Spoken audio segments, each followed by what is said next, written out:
Vindos e bem-vindas a esse bate-papo aqui sobre inteligência artificial, impacto no futuro do trabalho e várias outras coisas que eu estou animadíssimo para conversar. Que bom que vocês vieram. Eu sou o Leandro Herrera, sou fundador e CEO da Tera e estou muito animado em estar aqui com o Wilson Tayar, meu amigo, fundador, CTO da Tera. Prazer em estar aqui. Opa, prazer é meu, cara. Sensacional. E animado em conversar aqui ao vivo sobre vários temas que a gente tem conversado na paralela por WhatsApp. Extensivamente. Exatamente. A gente está acompanhando aqui na Tera há algum tempo, né, a evolução de inteligência artificial, e eu acho que desde que da chegada do ChatGPT foi um tema, e eu acho que um avanço tecnológico que mexeu muito com a gente, pelo propósito que a gente tem. A Tera nasceu com a visão de que a tecnologia e o conhecimento devem servir ao bem coletivo, e eu acho que a gente sempre partiu da premissa que a tecnologia, ela não para, né? Ela vai estar sempre avançando, ela vai estar sempre de alguma forma impactando a sociedade. Eu acho que esse é o desafio que a gente coloca como escola também, de alguma forma, de acompanhar esses movimentos, tentar traduzir, né, os movimentos e a partir dessa tradução, de alguma forma desvendar quais são as habilidades, as competências que as pessoas podem precisar daqui para frente, né? Então também é um período de muita criação aqui pra gente, né? E de muita reflexão também sobre o que essa tecnologia pode significar para todos nós e para a Tera e para todo mundo que de alguma forma nos acompanha e as nossos estudantes também. Então estou muito animado em estar aqui. Essa é a primeira de muitas conversas que a gente quer fazer sobre futuro do trabalho, inteligência artificial. Eu acho que só para vocês entenderem, né, como que vai funcionar, a gente vai passar por alguns itens aqui na agenda.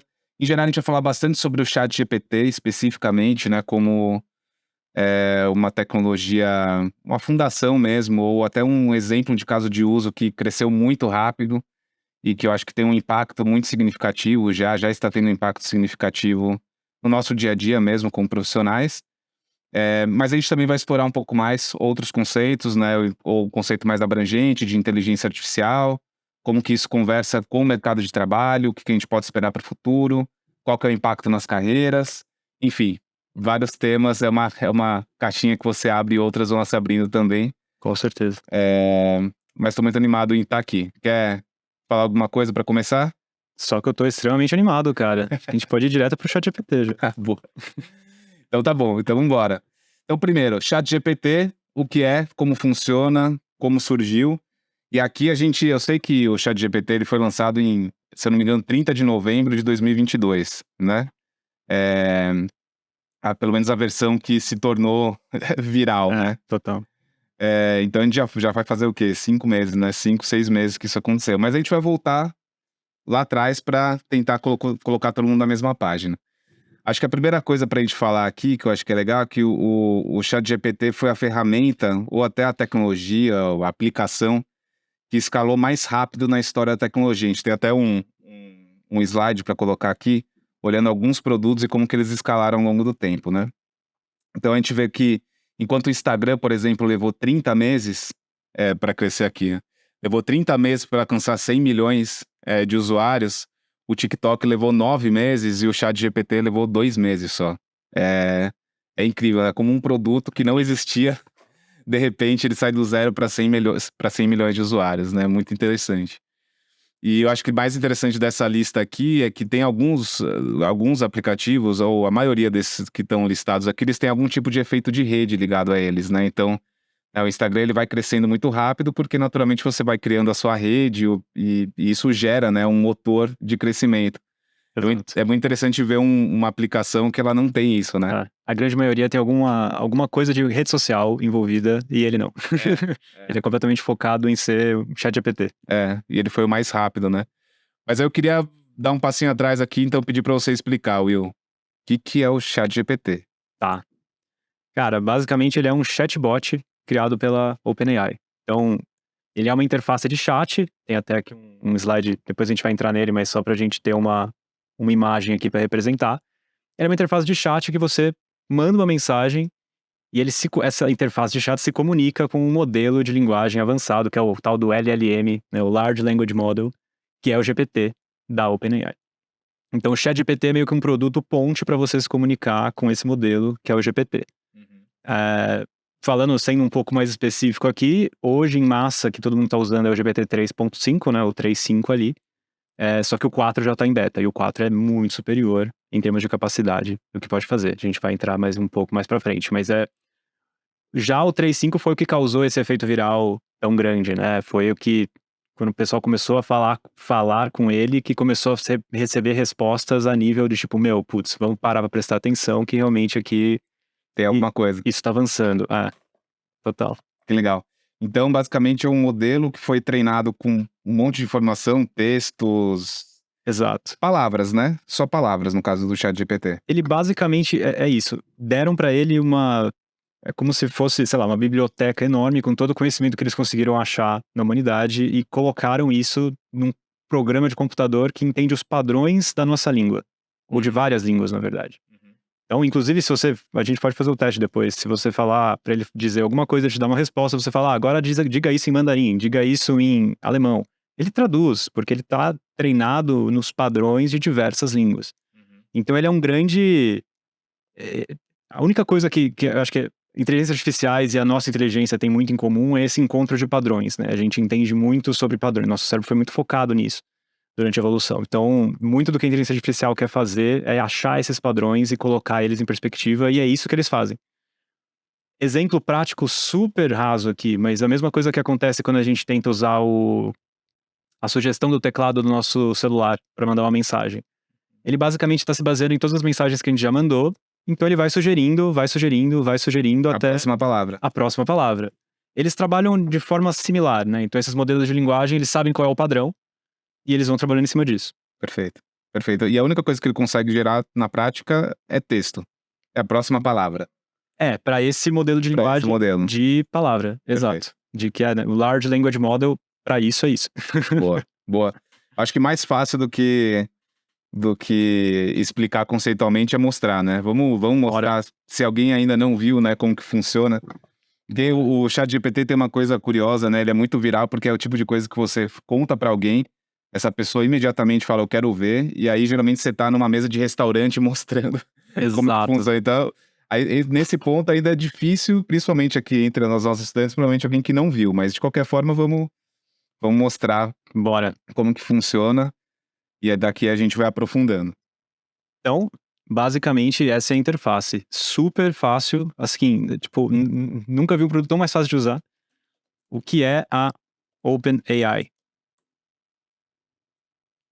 Pronto. E aqui já tem algo que, em geral, uma das primeiras coisas que chama a atenção. Acho que toda a nossa geração foi construída em cima da lógica de procurar informação por hiperlink, né? Por busca, né? E aqui, se a gente fizesse uma busca aberta como essa no Google, ia aparecer ali uma lista de links que a gente teria que, a partir daí, procurar e tirar a nossa própria conclusão sobre o que é a OpenAI. Exato. Eu acho que esse é o primeiro valor muito óbvio que é entregue, é uma resposta concisa sobre uma determinada pergunta.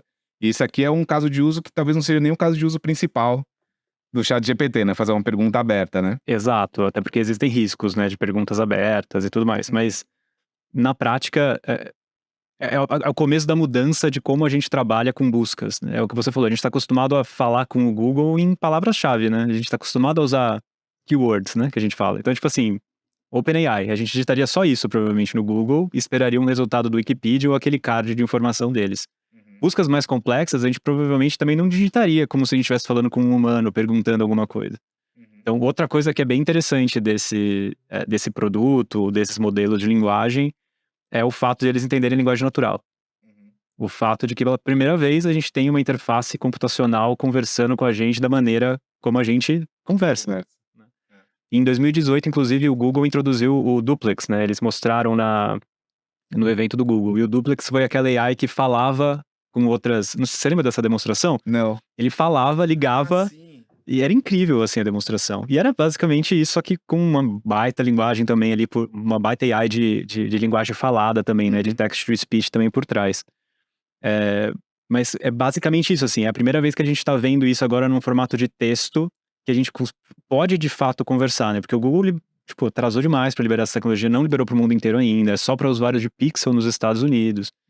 Então, assim, E para quem quem eventualmente não tá assistindo, né, que vai ouvir aqui, trouxe uma pergunta, uma resposta descritiva do que é a OpenAI, né? Então, a OpenAI é uma organização de pesquisa em inteligência artificial, fundada em 2015, com sede em São Francisco, lá. A missão da OpenAI é avançar a inteligência artificial de forma que beneficie toda a humanidade, traz o propósito da empresa já. E aqui tem uma coisa importante, né? O ChatGPT, o GPT 3.5, né, e o 4, eles foram treinados com dados até setembro de 2021, né? Salvo engano, aqui é esse o corte dos dados, né? Então, eles vão trazer informações, ou seja, eles foram alimentados com dados até essa data. isso. Você não vai conseguir perguntar pro ChatGPT o que aconteceu no jogo do Corinthians de ontem. Ainda não. Ainda não, ainda não. O ChatGPT-4, ele tem uma característica... O ChatGPT usando o GPT-4 tem uma característica legal, que eles implementaram plugins. Então agora, usando o GPT-4, ele consegue, as informações que ele não sabe, procurar na internet por você, gerar um resumo e te dar a resposta. Isso foi provavelmente vai ser uma grande evolução, mas eles também estão segurando a tecnologia, né? Estão esperando treinar um pouco mais, até se tornar um pouco mais seguro. Mas aí você vai conseguir. Quando liberarem o GPT-4, você vai conseguir perguntar o resultado do jogo e você vai ter uma resposta. Boa, vamos continuar aqui. O que mais que a gente pode, a partir dessa conversa, perguntar? Sabe uma coisa que eu costumo fazer, que eu já fiz algumas vezes, é pedir para escrever um press release, porque press release tem um formato específico, né? A gente não falou exatamente o que é. A gente pode falar assim, considere que você é uma agência de PR, Tá. e você vai escrever o press release de lançamento do ChatGPT.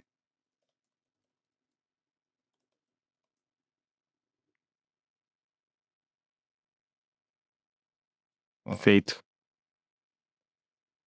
Então, isso também é uma das coisas que costumo achar muita atenção, que é, sem que a gente tivesse dado muita instrução sobre o que é o formato, né? Um press release, ele tem uma estrutura assim, assada, começa com um título, uma descrição, né? Porque o press release especificamente é um formato muito conhecido, né?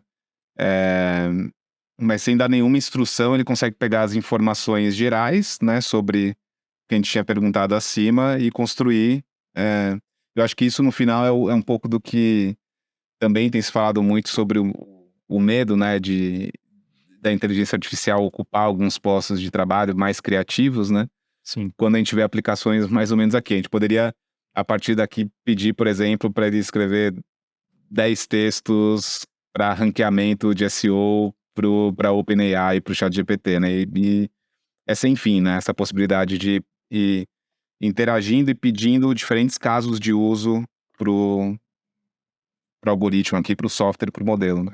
Total. E eu acho que esse tá sendo a principal aplicação dele, né? Adiantar um trabalho que agora a gente pode ver como, de certa maneira, braçal, que a gente tinha de ficar escrevendo tanto conteúdo assim, e usar essas ferramentas para elaborar pra gente, a gente revisar o trabalho, que é uma coisa mais agradável, né? De tipo, putz, fazer correções, editar e tudo mais. A gente vai chegar aí, né? Mas a gente vai falar depois um pouco na frente do problema da página em branco, né? Total. O quanto tempo a gente leva para escrever as primeiras 3 linhas, às vezes, de um documento, né? Quando a gente já sabe o conceito daquilo que a gente quer escrever, mas às vezes a gente demora para encontrar a palavra, encontrar a cadência, né, da estrutura do texto, e como uma ferramenta como essa ajuda a resolver o problema da página em branco e depois, claro, ir fazendo os refinamentos, né? A gente sempre tem a possibilidade e muitas vezes até necessidade de fazer isso. Muito bom, a gente falou um pouco sobre OpenAI. Eu acho que é legal trazer um pouco do histórico bem rapidamente, né? A OpenAI, ela não é recente, ela foi fundada em 2015 por um grupo de empresários, cientistas, né? Muita gente fala, todo mundo que participou, o Elon Musk participou também do começo. No começo, ela era uma entidade sem fins lucrativos, e depois teve um plot twist lá que ela virou uma empresa, né, comercial mesmo, com fins lucrativos. O Sam Altman hoje é o CEO, né, um dos fundadores, presidente da OpenAI. Ele foi por muitos anos o CEO da Y Combinator, que é uma das principais aceleradoras de startup do mundo. Talvez uma das mais antigas também, que eles estão há muito tempo fazendo isso, né? E, enfim, um cara bastante jovem, inclusive, mas aparentemente um desses meninos prodígios lá do Vale do Silício. E a Y Combinator especificamente vem investindo muito também em startups de inteligência artificial, tá, já há algum tempo, né? E algumas das coisas aqui, para não trazer uma linha do tempo muito extensa da OpenAI, mas eu acho que eles tinham ali um grupo de pessoas para os quais eles mostravam a tecnologia e interagindo, e eles encontraram na Microsoft especificamente acho que um parceiro bem relevante, né? Então, em 2019, eles receberam um investimento de 1 bilhão da Microsoft, se tornou a primeira parceira deles, e eu acho que, assim, olhando na briga das Big Techs, acho que foi um movimento muito acertado e muito arrojado da Microsoft, porque, em geral, todas elas têm recurso e até têm os seus próprios times de desenvolvimento, né? Aham. Mas eles acabaram optando por investir num terceiro aqui, numa outra, e integrar todos os seus produtos a essa tecnologia, né? Total. Não, e é muito incrível, né? Porque Google e Meta, principalmente, avançaram muito nessa questão da AI nos anos ali que a AI também ficou meio. Teve um ano de inverno dos investimentos em AI que eram só essas big techs que estavam atrás, muito para fortalecer os produtos deles, né? E a Microsoft sempre foi um player ali mais escondido nesse sentido, né? E de repente eles vêm com esse investimento no OpenAI, vem um parceiro ali que faz sentido e começam essa integração em massa. Pra gente foi do dia pra noite, mas eles estão trabalhando nisso há muito tempo.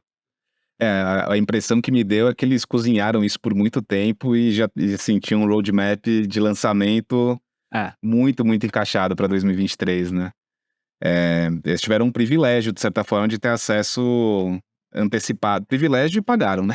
Para ter um acesso antecipado à tecnologia, mas eu acho que também é um dos grandes plot twists, assim, né? Viradas de roteiro desse mundo das Big Techs, especificamente, que ele tá relativamente estável, né? Tipo, o campo de busca é do Google, Exato. né? Assim, era tudo meio que dado.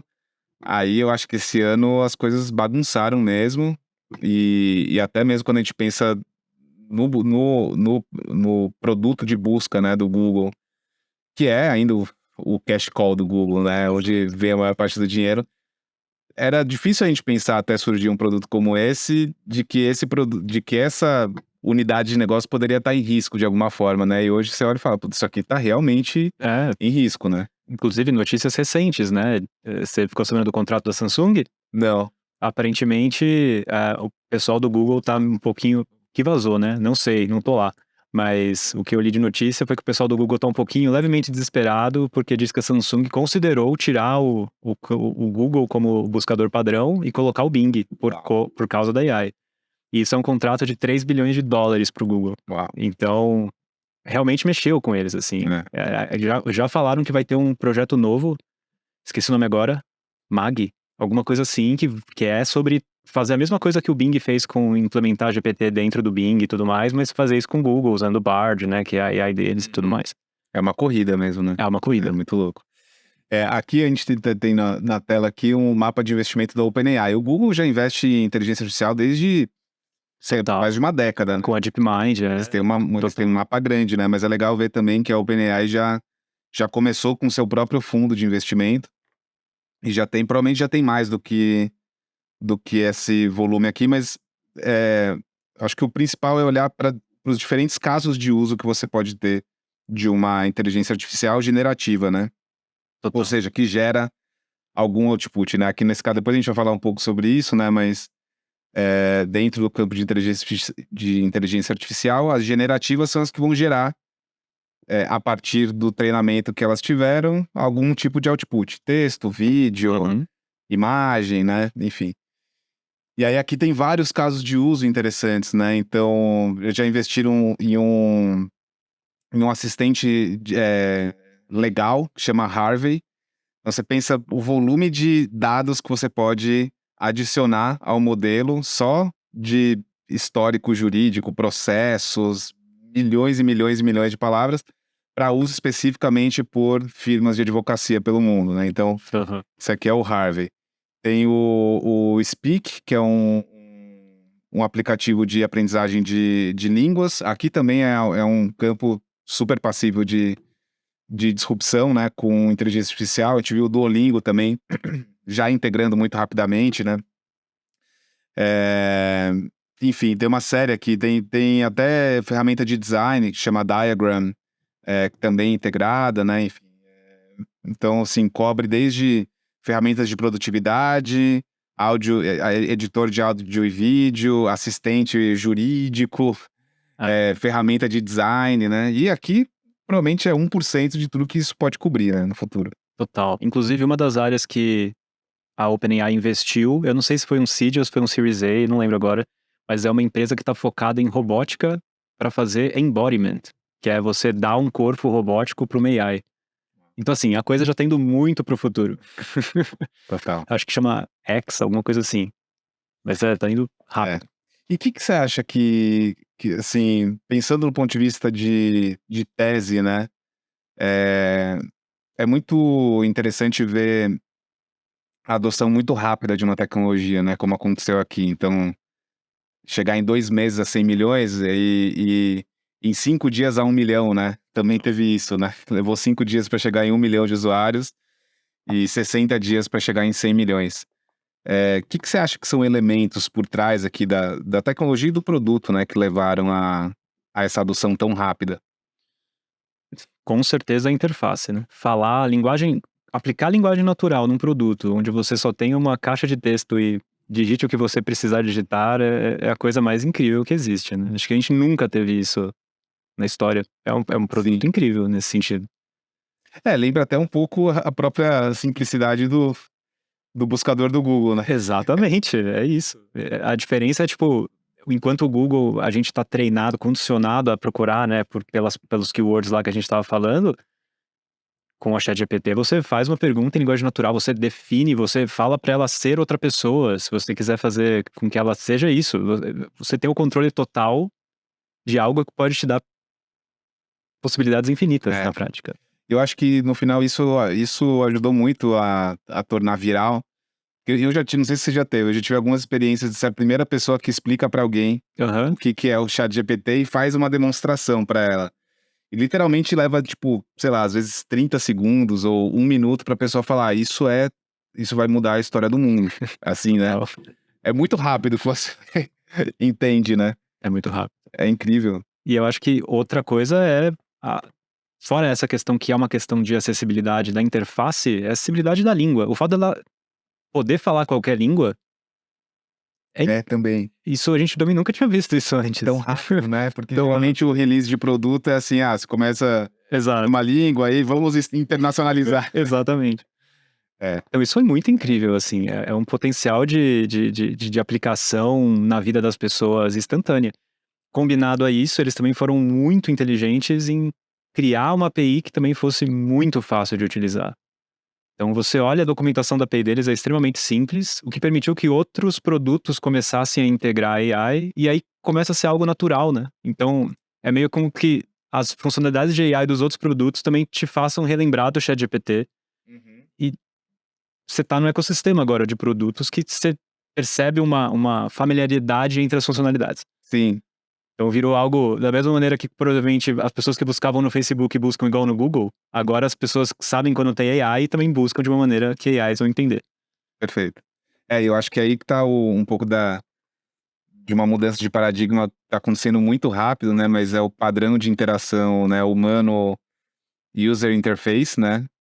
O interface ali computacional, para assim, uma tese que ela já é dada assim para todo mundo que está pensando um pouco mais no futuro, que é o futuro é uma linguagem muito natural de interação Ah, humano-máquina, né? A gente vai falar do jeito que a gente fala aqui entre nós, é mais ou menos a forma como a gente vai conversar com os produtos, né? E ter a maior parte das interações. Isso aqui é só o começo de um novo padrão de interação. A dúvida que eu fico é quanto tempo vai levar para que isso seja o novo padrão, sabe? Eu acho que essa é a dúvida que tá na cabeça de todo mundo agora, né? Quanto tempo que o impacto de diversas áreas, na verdade, né? Porque a gente tá agora aqui muito talvez focado em produtos digitais, mas o impacto disso na logística, o impacto disso na indústria automobilística, que a gente já vê com a Tesla, Na mas medicina, na medicina, farmácia. exato. Com certeza. Então, assim, eu acho que algumas áreas vão andar mais rápido do que outras. Outro dia a gente estava fazendo uma live também a Natera, inclusive com o Leandro e com o César, super legal a live, própria para coding. E lá no final falaram alguma coisa nas perguntas sobre dados, e o impacto de AI na área de dados. E, putz, na hora eu pensei assim, tipo, como eu gostaria de falar com os meus dados em linguagem natural, sabe? Tipo, putz, me traga qual foi aí os trends da semana. Putz, você teve esse número de acesso tal dia, foi o pico. Putz, seria incrível, sabe? Ter uma AI plugada na sua base de dados, no seu data warehouse. Então eu acho que algumas áreas vão ser muito mais afetadas, assim, mais rapidamente do que outras. Mas com certeza é uma coisa que agora acho que não tem volta mais. A gente já sentiu o gosto, agora não dá mais pra tirar, sabe? Exato. Mesmo que queira, né? Exato. Vai falar sobre isso. Boa. Ó, terminamos aqui o primeiro bloco. O que é ChatGPT? Da onde que veio? O que que ele faz? Vocês que estão assistindo podem mandar perguntas também. A gente tá aqui com algumas telas. A gente tá vendo as perguntas, depois a gente vai organizar. E no meio do caminho aqui a gente vai pegando também algumas perguntas, tá? Vamos seguir a conversa e vamos dar um passinho atrás para poder dar um passo adiante, né? Então, o ChatGPT ele faz parte de um campo, né, de inteligência artificial que ele é mais amplo. Aham. Então, eu acho que assim, a gente consegue. Eu acho que inteligência artificial a gente já fala há algum tempo, mas faltava uma aplicação fácil de entender, né? Ou não diria fácil de entender, talvez porque a gente já tem a Siri, né? A gente já tem a Alexa, né? Que também também tem essa tecnologia, né? De inteligência artificial. Uhum. Mas eu acho que o valor percebido ficou. Acho que foi muito grande o valor que você consegue perceber com o ChatGPT. Né, muito maior, talvez, do que você consegue aprender com a Alexa, que beleza, consegue reconhecer voz e tocar uma música, ok. Uhum. Mas gerar ideias, gerar conceitos, né, trabalhar junto, explorar conceitos junto, acho que é muito interessante. Então, eu queria dar um passo atrás e pedir para você explicar o que é a inteligência artificial, o que é esse grande campo do qual derivou a inteligência artificial generativa, né? Que é o caso do ChatGPT e o caso de algumas outras, que a gente vai mostrar aqui, algumas outras aplicações também. Boa. Eu vou tentar ser menos filosófico, depois a gente amplia a filosofia. Mas basicamente, inteligência artificial é o campo da ciência que a gente conhece que tenta fazer o pensamento da máquina, né? Então onde a gente vai tentar simular como um humano classificaria alguma coisa, como um humano categorizaria alguma coisa, como uma pessoa humana, pensaria mesmo, né? Fizesse um raciocínio lógico de algumas coisas, de alguma série de passos que precisa ser feito. E aí, isso que é uma parte um pouco mais interessante desse campo, por isso que eu falei um pouco de filosofia aqui no começo, né? Porque até então o que a gente tinha visto de AIs eram AIs que são super específicas para um trabalho. Por quê? Porque elas são treinadas com uma base de dados enorme para esse trabalho. Então, quando eu falo para você, por exemplo, uma AI que classifica coisas. Uma das AIs que a gente usa há muito tempo já faz bastante tempo isso, reconhecer caractere. Então, sei lá, você tinha um documento PDF que era uma imagem, e aí você precisava disso em texto, você passava no AI que reconhecia cada um dos caracteres e pronto. Hoje a gente nem fala mais que isso é uma AI. Virou tão commodity esse tipo de tecnologia que, tipo, sabe, não é. Então agora acho que existe toda uma linha de pensamento de outros tipos de AI surgindo. Então, tem AIs que traduzem texto para fala, tem AIs que traduzem fala para texto. Como elas conseguem fazer isso? Bases e bases de dados que treinaram essas máquinas para conseguir entender os padrões e conseguir classificar essas informações pra gente. Então, tem N modelos, eu tô entrando aqui muito em classificação, mas AI como um campo normal, assim, é quando a gente tenta pegar no computador o que seria que um humano tá pensando. Tentar replicar essa série de pensamentos humanos, essa série de funções de pensamento humana para um computador. Boa. E aí, como você falou, né? já existe, a gente já usa, inclusive no nosso dia a dia, há algum tempo, né? Então, acho que é legal desmistificar isso, porque às vezes parece que inteligência artificial tá surgindo hoje, né? E não tá, né? Inclusive é um campo em desenvolvimento há décadas, né? Décadas. Depois a gente vai falar um pouco sobre isso também, mas na academia, principalmente, né? Foi aonde se originou e aonde, ao longo desses, provavelmente 50 ou 60 anos, é onde mais conhecimento foi gerado, até talvez os últimos 5 anos, em que isso migrou para a indústria, para as big techs. E aí hoje elas que lideram conhecimento gerado, porque, enfim, colocaram muito mais recurso e os melhores talentos para pensar nisso, com um fim comercial também. Total. Mas aí dentro então, desse grande guarda-chuva, né, inteligência artificial, né, algoritmos que são pensados aí, desenvolvidos para de alguma forma emular o comportamento humano, aonde que entra a inteligência artificial generativa, especificamente? Tá. Inteligências artificiais generativas, também chamadas aí de Gen AIs, normalmente elas utilizam um prompt, que é o input, vamos trazer assim, né? Então você tem que dar uma introdução a ela do que você quer. É como se fosse um Spark ali de... Elas também foram treinadas, assim como outras, com bilhões e bilhões de dados. Exato. E isso é um ponto interessante, porque para isso existir tem que ser muito dado.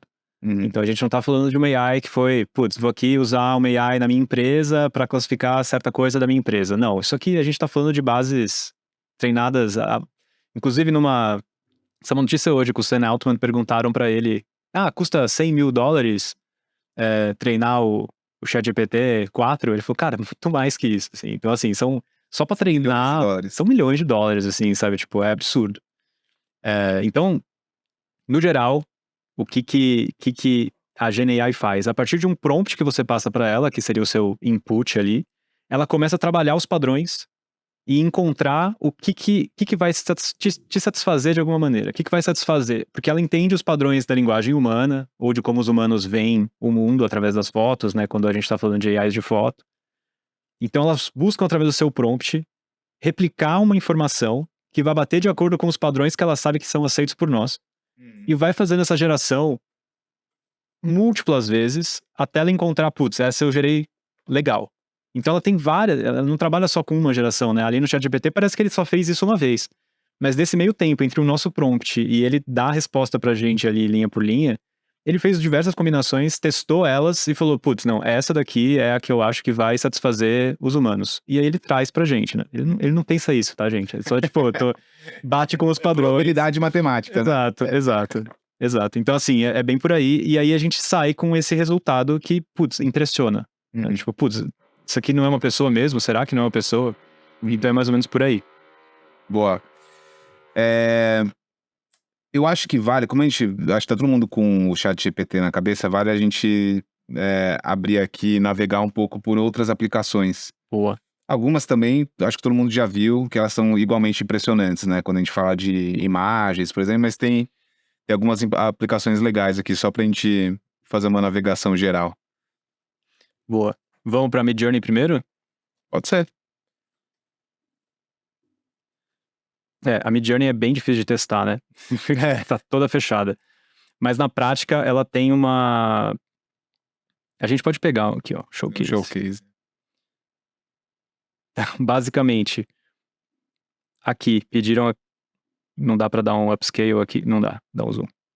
Pediram Muppet Cat Play Tai Chi on a White Mid-Century Modern House.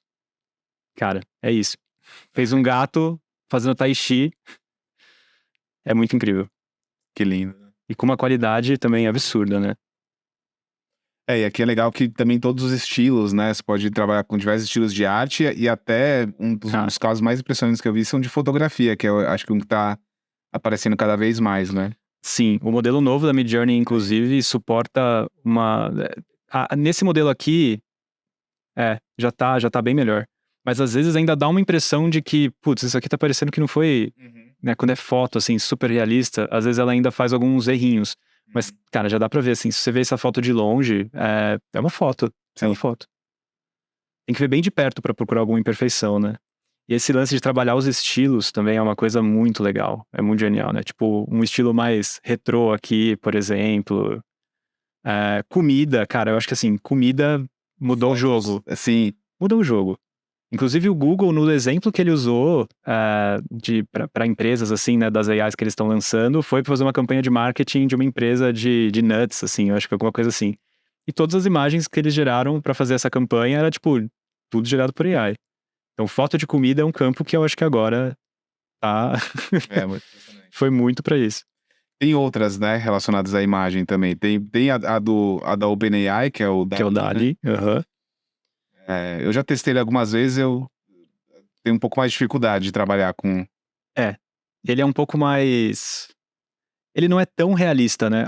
O legal da Midjourney é que você consegue passar parâmetros para ela no seu prompt do jeito que você quer que ela trabalhe. Então, vou dar um exemplo. Você fala assim, eu quero que seja uma foto portrait, né? Uma foto assim bem, tipo, do rosto da pessoa. Eu quero que essa foto seja tirada com a câmera específica, com a lente específica, na hora específica. Se você falar isso pro DALL-E, ele provavelmente vai, tipo, ignorar vários desses parâmetros e só gerar uma foto portrait de uma pessoa. Sim. Ele até tentou, assim, mas ele não entende, sabe? O Midjourney não. O Midjourney ele consegue ser super específico. Então é bem legal também. E tem mais um, né, que também tá crescendo bastante, que é o Stable Diffusion, né?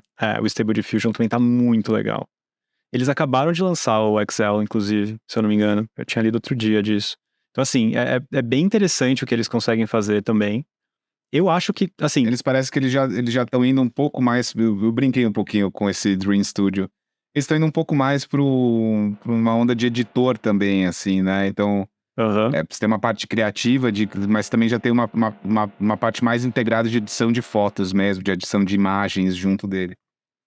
Total. E é isso, assim, isso daqui é incrível, isso aqui pra mim é uma foto. Eu jamais diria que isso aqui foi gerado por uma AI, né? Agora, quando a gente olha, por exemplo, que a Midjourney faz a nova versão, eu ainda acho que ela tá ganhando a corrida de certa forma, assim. Mas com certeza a OpenAI tá olhando pra isso e vai dar uma resposta da DALL-E. Pode ser, né? Mas aqui também tem muito da vantagem do primeiro que conseguiu ganhar uma atração, né? Tem. E a diferença de qualidade entre eles é muito baixa, né? Então, coisas que seriam impressionantes pra gente há 6 meses atrás, você consegue fazer uma distinção, às vezes, no output do Midjourney, do DALL-E e do Stable Diffusion e conseguir entender que tem melhores e piores, sabe? Exatamente. Isso aí seria impensável, né?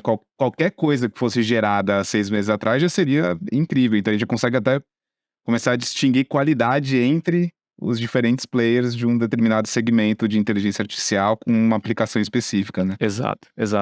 E é legal falar também que o prompt que você tem que escrever para gerar uma imagem é completamente diferente do prompt da ChatGPT, né? É uma coisa super especialista, assim, no sentido do que você tem que indicar o que você quer e tudo mais. A engenharia de prompt para imagem, ela é mais complexa do que pro GPT, né? Bem mais complexa. Bem mais Tem que complexa. estudar mais para fazer direito. Total. Bom, o que mais que tem? Acho que a gente pode mostrar um pouco aqui da Jasper, que é uma AI copywriter. Então... Aqui é caso de uso para marketing 100%. 100%, assim. E eu acho que é isso, assim, com certeza, é o que a gente falou no começo.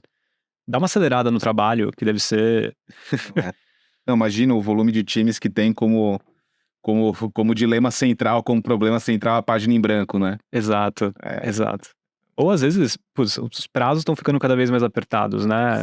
Então, acho que assim, você chegar com uma proposta na sua landing page de que você pode gerar meses de conteúdo de social media em minutos. Putz, isso que vende esses produtos, né?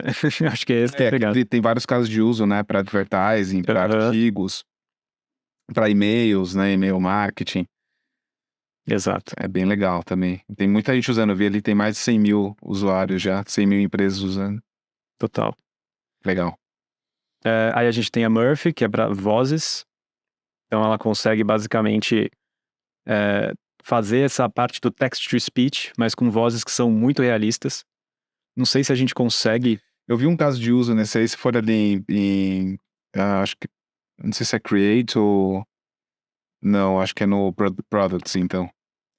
Que é o Voice Cloning. Incrível. Isso aqui é muito legal. É aquele que baseado numa pequena informação de como que é a sua voz, você já consegue que ela te replique, né? na sua Exato. E tem até os exemplos ali embaixo. Não sei se a gente tá com áudio aqui. Aqui embaixo aí. Esse aqui? Ele dá o humano.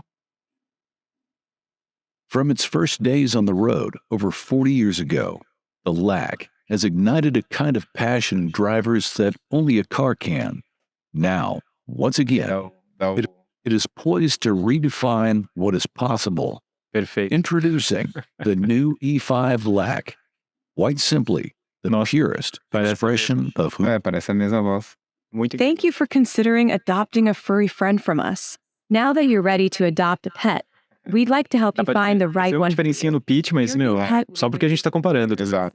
It's an important decision that Muito legal. not be rushed. Legal. This video Vários casos de uso também pra essa. Total. Não, e isso, eu fico pensando no Headspace.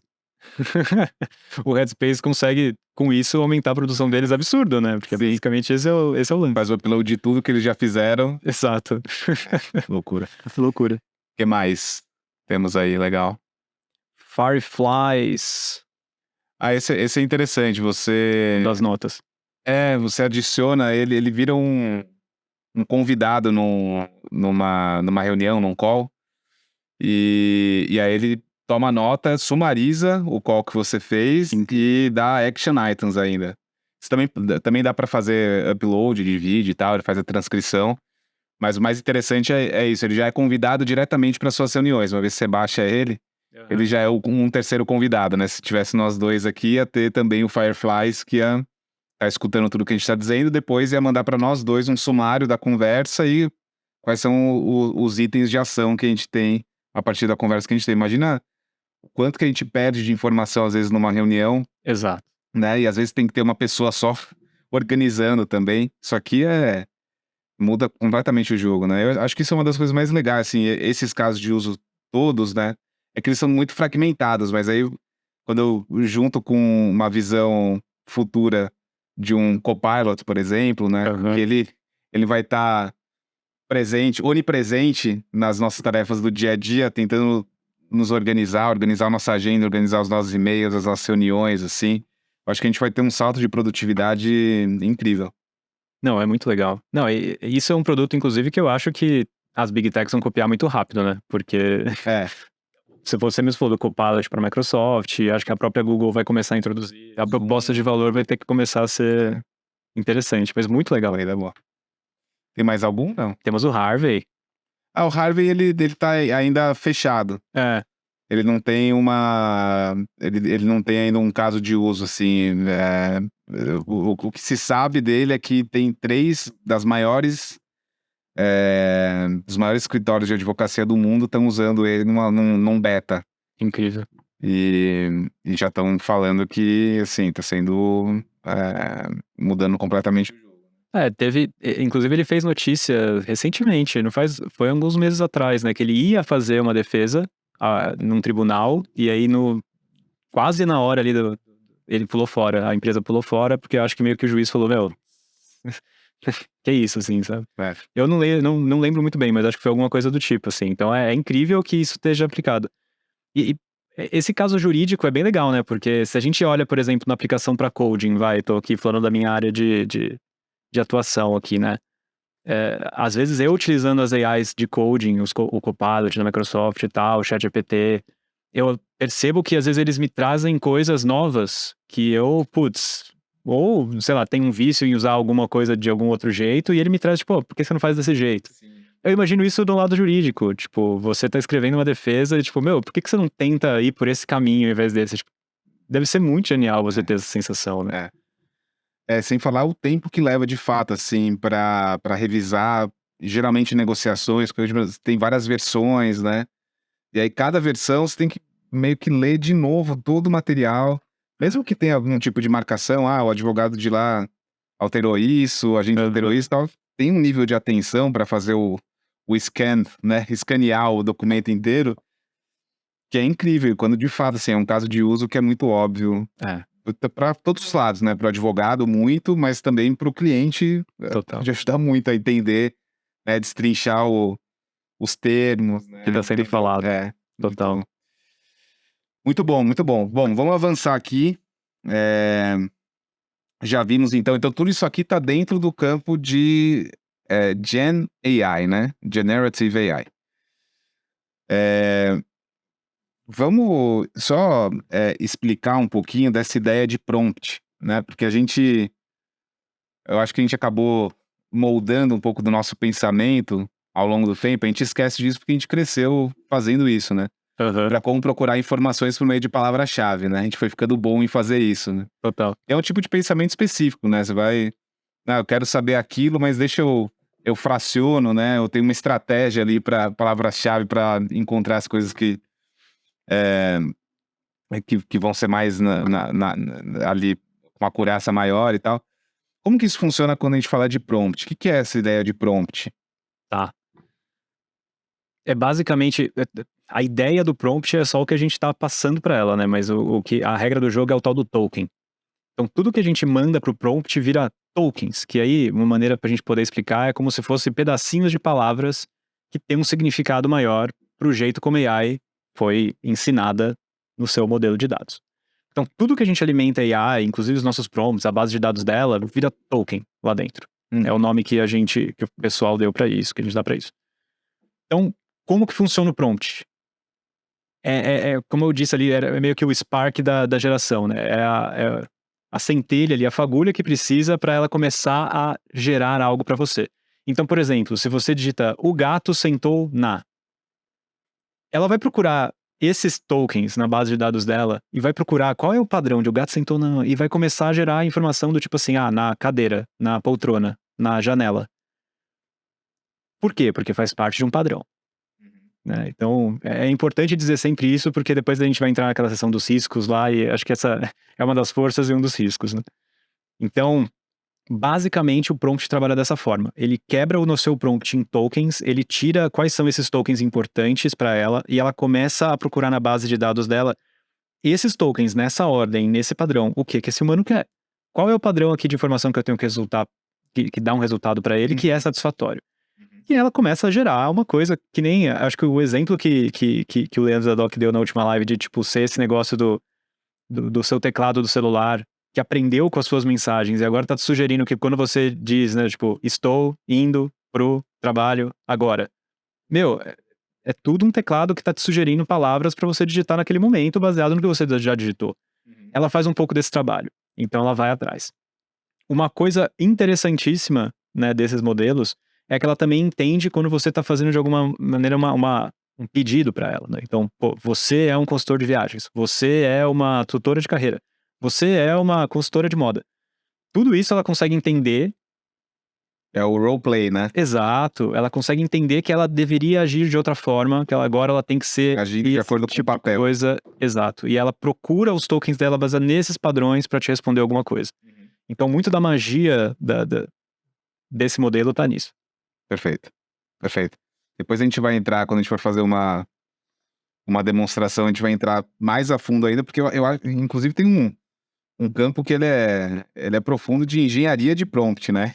O entendimento mesmo, né? Ele tem uma profundidade grande, tava vendo, e não é novo também, já tem um tempo. Já tem um tempo. Já tá sendo ameaçado também, né? Porque agora a gente já tem a AutoGPT. Você ficou sabendo da AutoGPT já?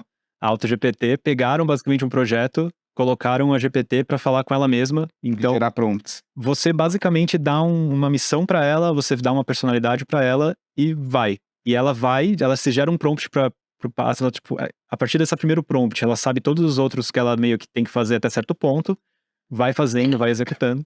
Teve uma que viralizou esses dias, que é a Chaos GPT.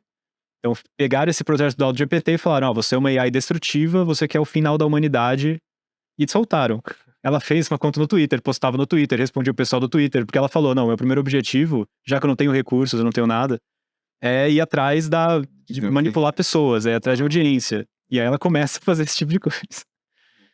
Cara, é uma loucura, assim, mas é muito legal ver que até o prompt engineering, ela também consegue se fazer de alguma maneira, sabe? Usaram o GPT-4 com os plugins para ela conseguir ter todas essas capacidades. Isso é uma coisa legal também de falar, né? Não é só o modelo de dados, né, que gera o prompt final. Tem também outras camadas que essas grandes empresas estão fazendo em cima do resultado que a AI gera, para de certa maneira dar uma segurada no que ela vai gerar no final. E isso não é... Segurada não é ruim, é ótimo, na verdade, que ela faça isso, né? Porque nisso eles conseguiram prevenir fake news, eles conseguem prevenir... Sim. Apesar de ter gente que consegue mesmo assim induzir a AI a fazer algo, né? A gente já tem um tipo de ataque novo que chama Prompt Injection, que são justamente as pessoas que conseguem fazer prompts que manipulam as AIs a fazer coisas que elas não deveriam fazer pelos termos de uso dessas empresas. É um termo? Prompt Injection? Prompt Injection. Uau. Então, acho que assim, no geral, o que a gente pode esperar no futuro é que isso, cara, essas indagações sobre a segurança desses modelos vai crescer, né? Hoje a gente fala de Prompt Injection, mas a gente não sabe se um hacker invadir a OpenAI, o que ele conseguiria fazer? Sim, a gente não sabe. A gente não tá lá dentro para entender o que eles implementaram, né, de segurança. Mas é uma coisa que a gente tem que pensar, assim. Essas camadas em cima das AIs estão também fazendo uma diferença no que a gente convive, do que a gente sabe que convive com elas. Assim. Sim. Boa, depois a gente vai falar um pouco mais também sobre riscos e o lado mais sombrio possível, né, dessa tecnologia. Mas essa coisa dos prompts, ela me levou a pensar mais, e as interações, assim, sobre meio que a história do pensamento humano, sabe? E como, de acordo com a tecnologia de uma determinada época, também foi alterando o padrão de pensamento humano de uma determinada época, sabe? Até tá aqui pedi para colocar no slide. E tem uma primeira era aqui, né, de pensamento observacional e mitológico, antiga Mesopotâmia, Egito, etc., que as pessoas, assim, para dar ordem ao mundo, que elas tentavam explicar e elas não tinham muitos recursos para explicar, acabavam naturalmente indo para o pensamento mitológico, né? Então, assim, acreditavam que o Sol, por exemplo, era um deus que se movia numa carruagem, né? Então, assim, os mitos, né, e as narrativas, elas iam dando contorno para o senso de realidade, que eu acho que sempre foi a busca maior do humano, né? O que eu tô fazendo aqui? Quem explica o que tá acontecendo aqui à minha volta, né? Então, esse era um padrão muito específico, né? Quando a gente pensa em padrões, né? Observacional e mitológico. Eu tô olhando o mundo à minha volta e tô criando mitos em torno do mundo. Avançando um pouco aqui, né? Quando chega no pensamento racional e científico, antigas civilizações, gregos, romanos, chineses, começa um pouco de uma revolução científica. Então a gente começa a tentar já explicar, né? Aqui a gente já está falando do surgimento da escrita, etc. A gente começa a trabalhar um pouco mais com evidências. Filosofia, ciência, começa a entrar, né, matemática, etc. Então a gente começa a virar mais racional e mais científico, de certa maneira. Avança mais um pouco, a gente chega no pensamento tecnológico. E aí eu tô falando diretamente da Revolução Industrial, né? Quando começam a surgir de fato as máquinas, a gente vai entendendo que uma evolução, por exemplo, no motor a vapor, leva a outros avanços na maneira como a gente se locomove, que vai impactar absolutamente toda a sociedade, né? A maneira como a gente transporta bens, como a gente transporta pessoas, como a comunicação flui de uma cidade a outra. E aí a gente avança pensamento colaborativo em rede, que eu acho que vem desde dos primórdios ali, né, da era computacional, mas aí, claro, que ganha muita força com a internet, e a gente tem exemplos nesse modelo, acho que de todas as redes sociais, de toda a forma como a gente interage, mas até mesmo da Wikipedia, que é até interessante pensar na Wikipedia, sei lá, daqui a 3 anos, como que ela representou uma era, né, dos humanos colaborativamente gerando informações e editando e garantindo que aquelas informações eram verdadeiras e tal, e construíram algo que acho que era inimaginável, assim. É uma dimensão muito grande para mim, a Wikipédia. Eu sou muito fã desse caso, mas eu acho que ele vai ser o exemplo de uma era, provavelmente, que está se acabando, né? Do ponto de vista de estrutura mesmo da sociedade, né? E aí eu fico pensando aqui, qual que é o padrão que está surgindo a partir de agora, né? Quando a gente pensa em inteligência artificial entrando de uma forma tão pervasiva, será que a gente está chegando num modelo, num modo de pensamento que é um pensamento assistido por inteligência artificial? Ou seja, a gente pode vir a pensar já considerando que existe essa ferramenta e portanto, a gente tem um superpoder, assim, sabe? Total. E aí, o nosso tipo de pensamento pode ser diferente, que é um pouco... Você falou do AutoGPT, mas é um pouco assim, é quase como se fosse um pensamento por princípio, né? Então, assim, qual que é a pergunta, qual que é o problema que eu quero resolver? Qual que é o princípio ou o conceito que eu quero desenvolver? E aí, acho que em várias esferas da vida você vai conseguir ter uma assistência para fazer isso. É um outro tipo de pensamento.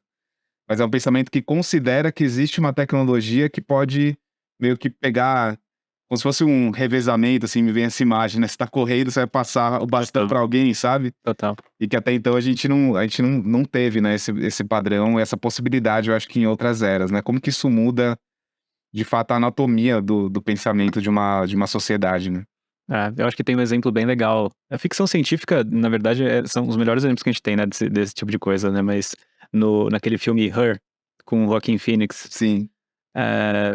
cara, é muito legal um dos exemplos que acontecem ali, porque ela meio que traz pra ele, faz uma surpresa pra ele, assim, do tipo, aquele seu livro que você tava demorando pra publicar, eu editei, mandei pra editora, ele recebeu a confirmação deles hoje de que, putz, vão publicar, tal. Caramba, como assim, sabe? É uma AI que, tipo, olhou nos seus arquivos, achou que você tava fazendo um livro, falou, meu, por que isso aqui não tá editado ou finalizado pra mandar, né? Já tá bom. Comparou, né? Fez esse tipo de trabalho, mandou pra quem você sabe que você ia mandar de qualquer forma e fez acontecer, assim. Não, vendo o que a gente tá vendo hoje, não é uma coisa tão distante Não. quando o filme saiu. Quando o filme saiu, a gente ficou, tipo, caramba, Sim. tecnologia surreal pra frente, assim. E hoje a gente já tá, tipo, meu, talvez daqui a um tempo, com a evolução de hardware certa, com a evolução dos modelos certa, talvez a gente consiga chegar nesse tipo de assistência pessoal, né, pra nossa vida, assim, né? Uhum. Então, até mais do que as assistentes pessoais que a gente tem hoje se tornaram, mas seja uma coisa ainda mais onipresente, assim. Total. Vamos já emendar nisso e entrar um pouco nessa visão de futuro e acho que de mercado como um todo, né? Eu acho que aqui na Terra, em geral, a gente tende a adotar uma visão otimista em relação à tecnologia. E eu acho que esse campo, especificamente da inteligência artificial, ele naturalmente ele gera muito medo, né? Eu tenho visto algumas pesquisas de pessoas com muito medo. Sim. E eu acho que isso e não só especificamente por conta da inteligência artificial, tecnofobia é algo que é real uma fobia, né? Sim. E tem muita gente que sofre com isso, medo de tecnologia.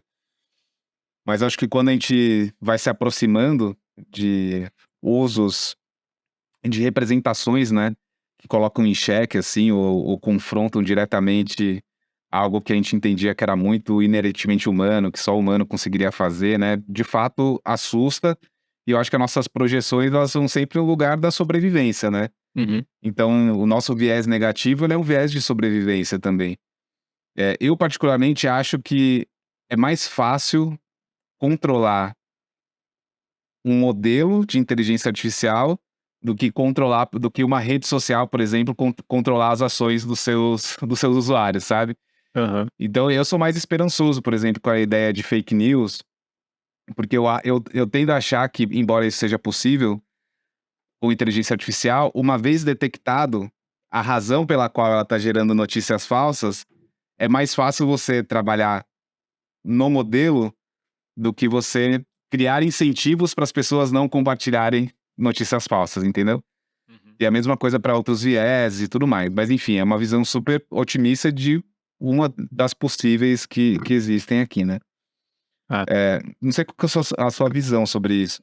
Eu acho que também tem um fator social bem importante, porque até agora fake news foi uma coisa muito cirurgicamente feita, né? Então vamos trabalhar esse tema, vamos disparar nesses grupos, esses grupos vão levar para esses grupos e a coisa vai andar desse jeito.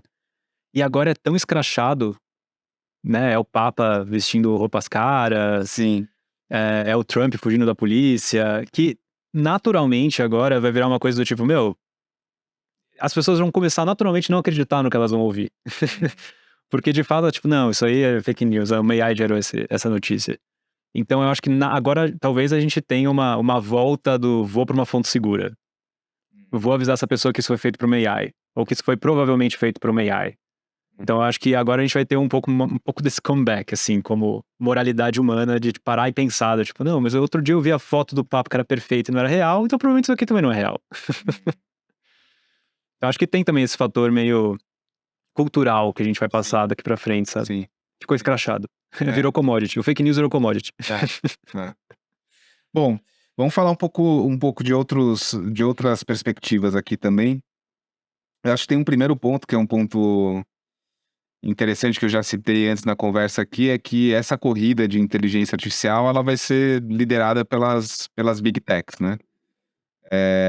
E eu acho que é muito diferente do que a gente viu, assim, é o tipo de coisa que uma tecnologia que veio sendo desenvolvida pela academia e, de repente, nos últimos 10 anos, ela se tornou o maior foco de investimento de, sei lá, 9 empresas no mundo, né? Algumas chinesas e outras americanas, mas é dali que vai sair, de certa forma, o julgamento do que é possível ou não fazer, do que se deve ou não fazer. Isso também é uma preocupação, porque a gente já está falando das maiores empresas da história da humanidade, né? Do ponto de vista de valor de mercado, etc., com muitas tendências monopolistas. Então, às vezes, parece que essa é a última... É, é a cerejinha que faltava numa tese de empresas muito, muito dominadoras mesmo. Sim. Eu acho que, pô, a gente já tá ouvindo isso faz muitos anos, né? O lance do dado é o novo petróleo e tudo mais. Eu acho que tá aí a resposta disso, tá aí a consequência disso, né? Por que a gente falava isso há tantos anos? Porque AI saiu da academia porque a academia não tinha dados. Tipo, não compara com o nível de dados que essas Big Techs têm, né? Sim. Então, quando você coloca esse tipo de tecnologia, quando você traz essas pessoas que eram treinadas para fazer isso com pouco dado, para uma base enorme, a gente não tem nem noção da quantidade de dados que essas AIs foram treinadas. Cara, é isso. Esse é o resultado, assim. E eu acho que tem um outro ponto, até vou pedir pro pessoal colocar aqui o slide um pouco mais para frente, aqui. Acho que há uma semana atrás, Stanford lançou um relatório, acho que mais de 300 páginas, sobre o avanço de inteligência artificial.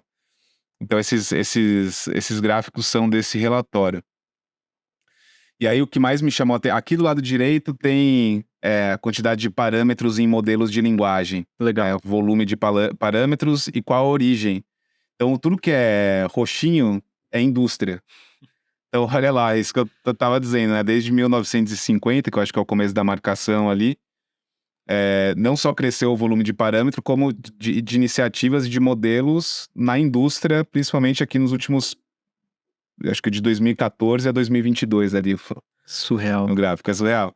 E ali do lado esquerdo é um modelo que, se eu não chamo de multitask language, acho que vou procurar aqui o nome, esqueci agora, mas é como se fosse um benchmark de acurácia de modelos. Tá.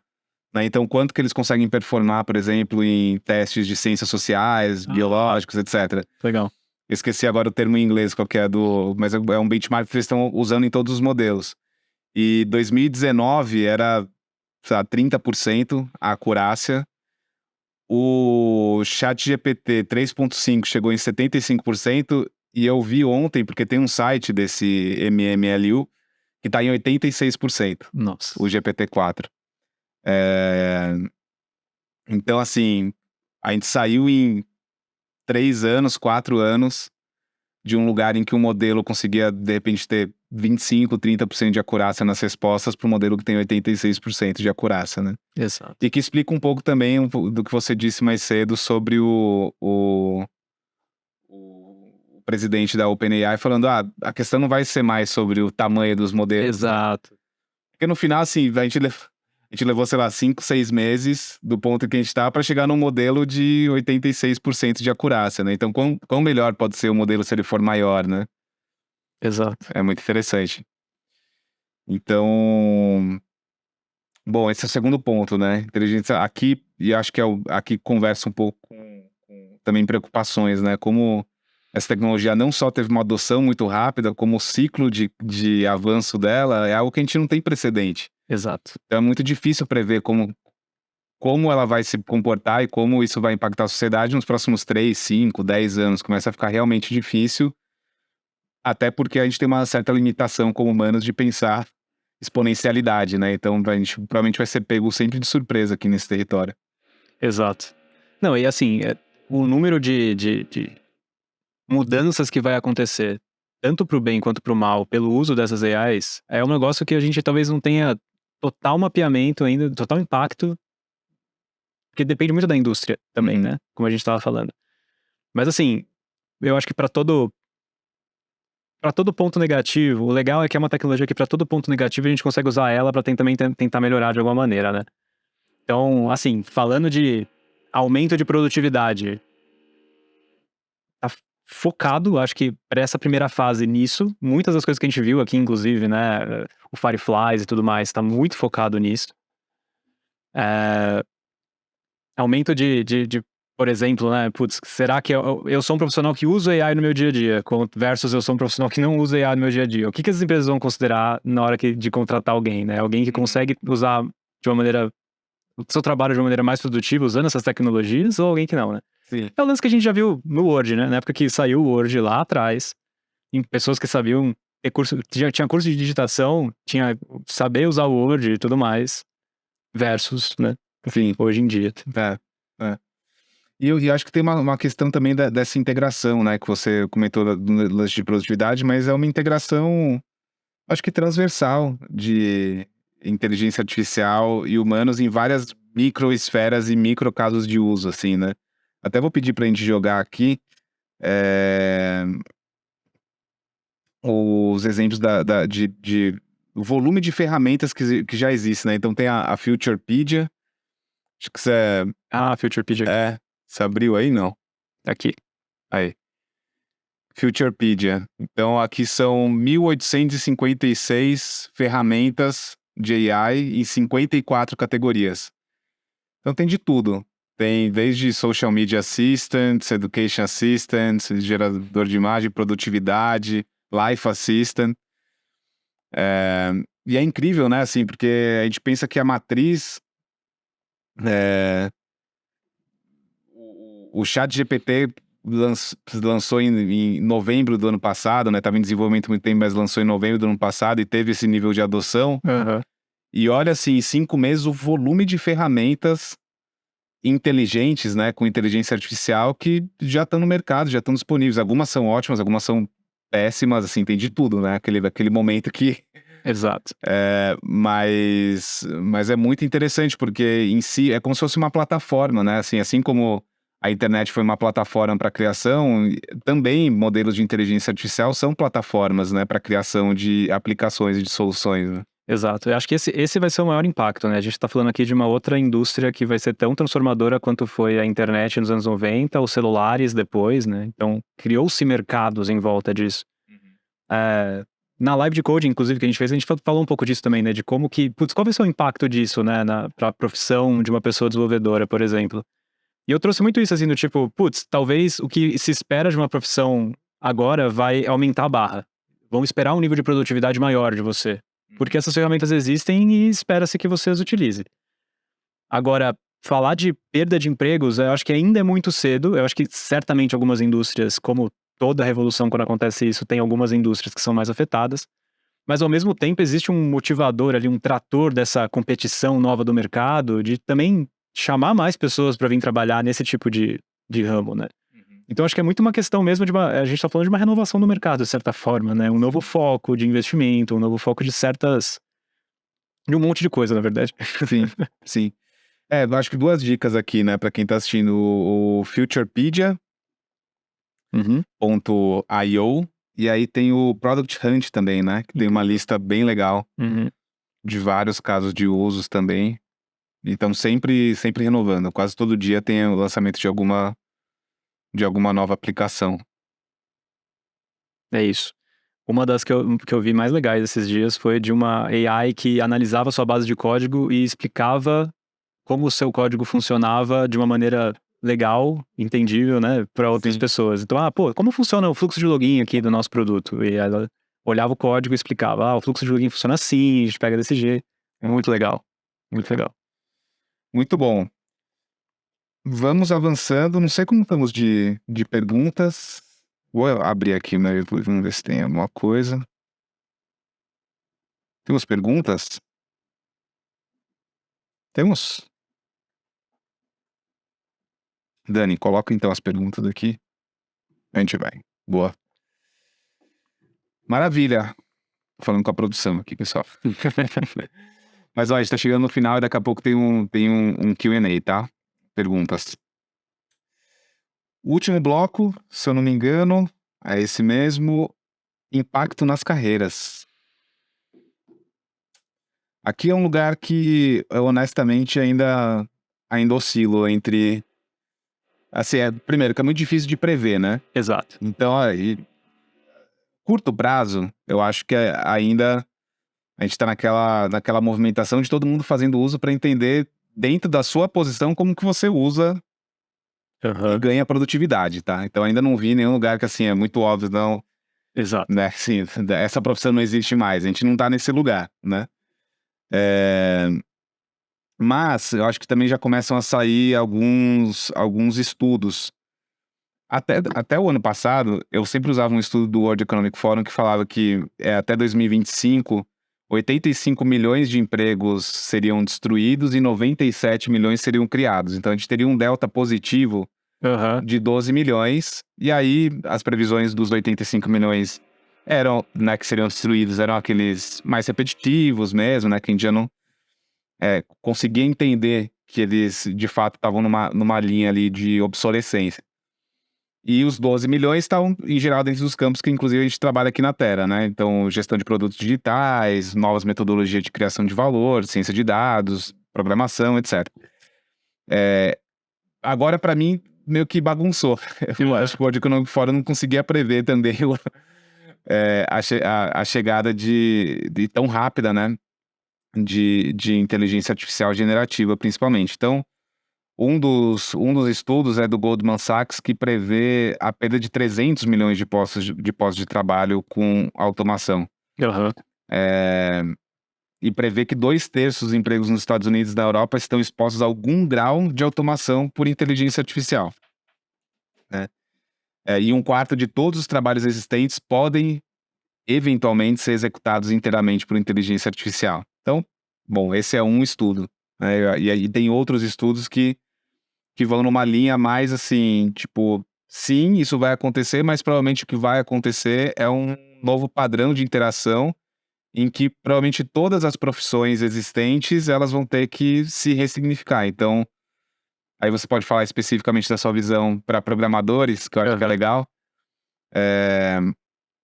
Mas muito possivelmente um programador daqui a 5 anos vai ter uma necessidade de aprendizagem talvez diferente do programador que a gente está formando hoje ou que a gente formou até o ano passado. Não sei se você tem essa visão.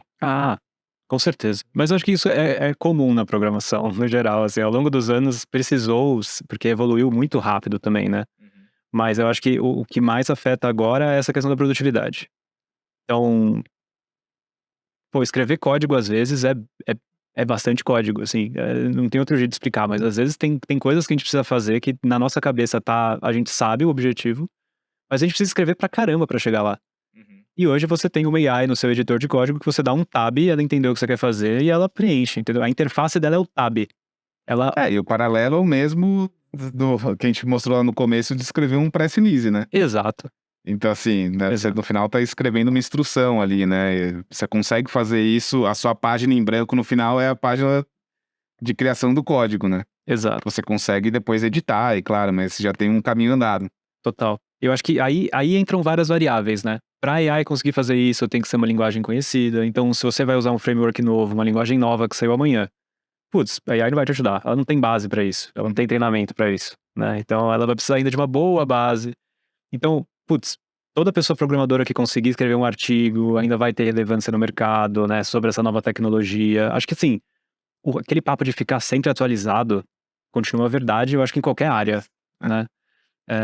Então, porque é aí que tá a principal diferença das AIs. Elas ainda, pelo hardware que a gente tem hoje, ela ainda demora para aprender.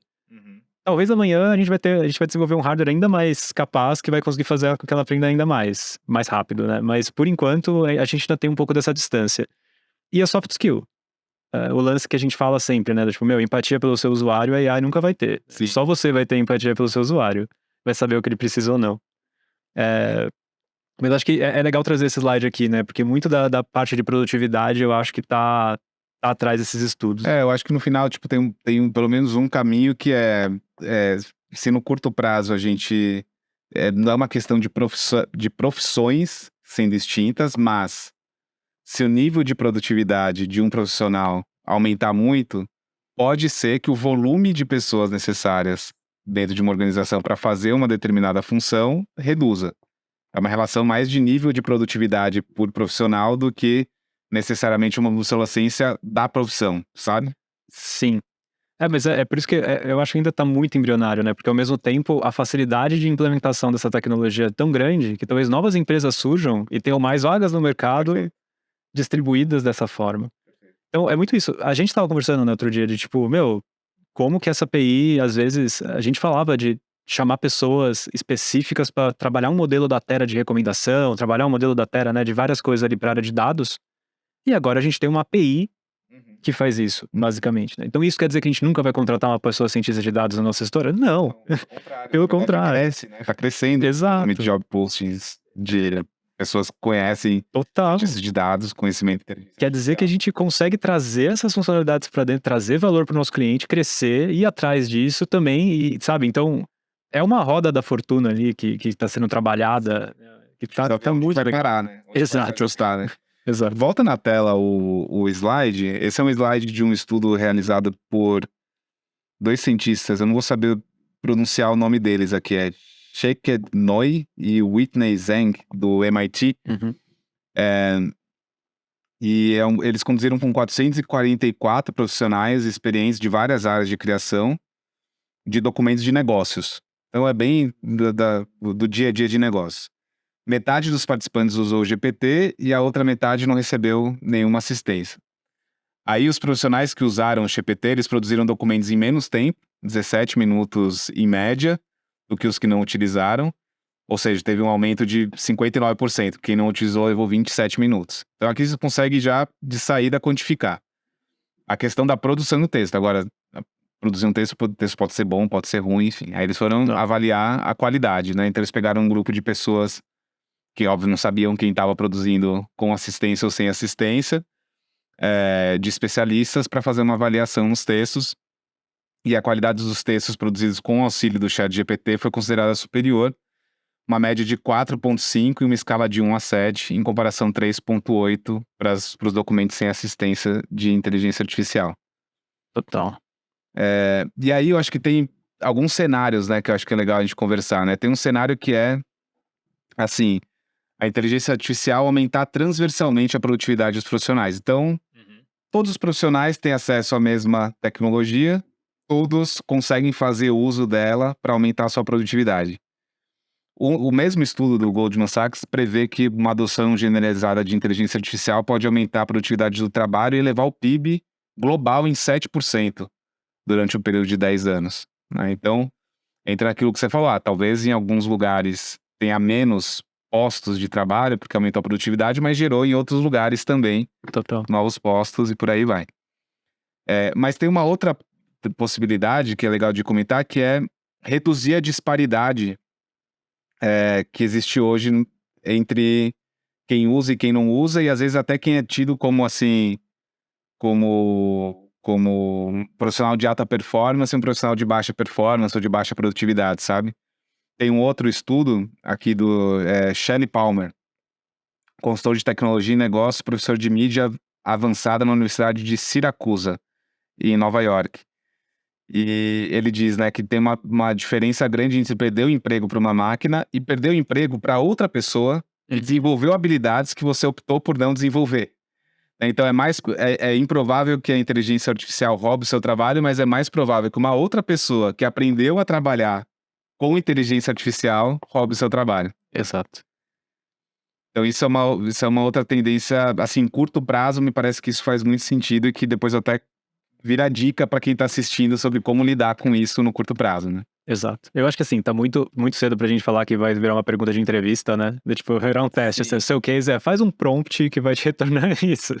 Mas eu acho que com certeza, assim, isso, na hora que você coloca, por exemplo, um case pra uma vaga feito com assistência de AI versus um case pra uma vaga feito sem, Eu acho que a diferença vai ser visível ao ponto de você falar, putz, esse tá mais completo, né? Tá mais de acordo com os padrões que eu gostaria de receber esse case. Então, total. É, muito legal. Maravilha. E eu acho que vale a pena a gente discutir um pouco do impacto imediato nas carreiras ligadas a desenvolvimento de produtos digitais mesmo, né? Onde que estão as oportunidades, onde que estão as preocupações, né? A gente, como parte, inclusive, dessa série aqui que a gente está fazendo o piloto e está começando a nutrir essa discussão, a gente deve fazer conversas na intersecção, né, de inteligência artificial com product management, com UX design, com ciência de dados, né?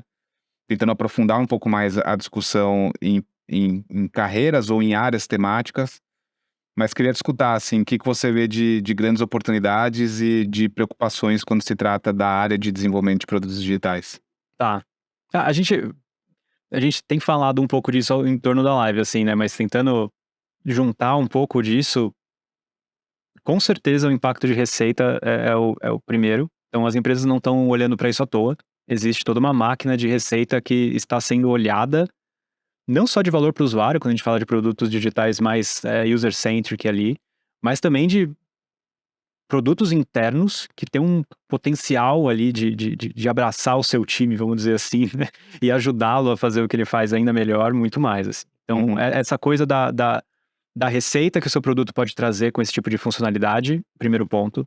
Depois a gente pode entrar nessa coisa da eficiência que você, aplicando essa tecnologia no seu time e treinando as pessoas para usá-las dessa forma, que eu acho que também tem esse ponto, né? Então, acessibilidade, por mais que a gente fale que, tipo, putz, é super simples de usar, tem tudo isso, mas é o que a gente falou, prompt engineering tá sendo uma área de pesquisa do Google agora, que a galera tá entendendo como faz. Então, Sim. eu acho que é legal também você colocar dicas pro seu time do que você espera para isso acontecer.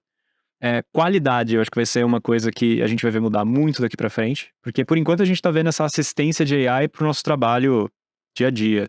Mas daqui a pouco vai surgir AIs que vão verificar o nosso trabalho, melhorar. Muito a experiência do Grammarly, né? Como que seria esse Grammarly aplicado a produtos digitais? Como seria esse Grammarly aplicado... Já tá surgindo, né? A código e tudo mais, assim. Acho que essa coisa...